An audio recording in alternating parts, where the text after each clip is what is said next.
Pep Guardiola was still not entirely happy with the manner of Kevin De Bruyne's performance despite Manchester City's convincing win over Real Madrid. Pep Guardiola has lifted the lid on Kevin De Bruyne's actions that left him frustrated in the second half of their 4-0 crushing of Real Madrid as Manchester City reached the Champions League final. The Premier League champions' treble quest now looks to be more of a realistic goal than distant dream as they sent the 14-time winners crashing out in the semi-final second leg.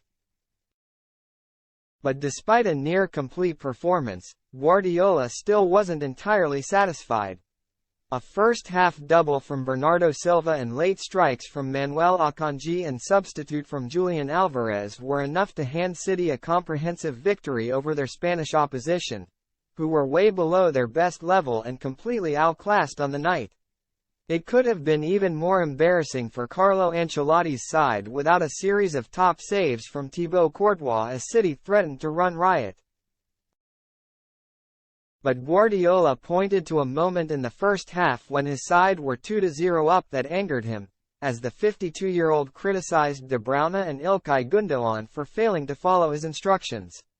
"In the second half we were very hasty," he told Movistar Plus. "As soon as Gundogan went out, he lost a ball, Kevin made 3 transitions that weren't necessary and we accelerated a lot when we had to do the opposite, to put them down and turn them around a lot. That's why we weren't so good." While De Bruyne and Gundogan were surprisingly called out by their manager, the Catalan reserved praise for the excellent Rodri for making them tick in the center of the park after a dominant display over the likes of Luka Modric and Toni Kroos. "Without him we wouldn't have done it, he's become the best midfielder," Guardiola said. "He's been imperial, in everything. People talk about Erling Haaland, and it's logical, he deserves it. But without Rodri it wouldn't have been possible. His presence is very important."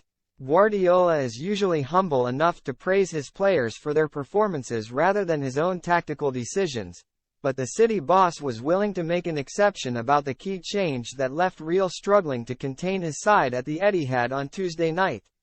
"In the first leg I decided to put an inside player further back and today we decided to put him further forward and that gave us more fluidity. We were very good afterwards," he added. "We've played with last year's bellyache and we've taken it out. These games have to be played with great intensity, and I am very happy to be in the final." City can now look forward to the possibility of wrapping up the Premier League title against Chelsea this weekend before their FA Cup final against Manchester United next month. And they win both the league and cup, they can clinch the treble against Inter Milan in the final in Istanbul on June 10.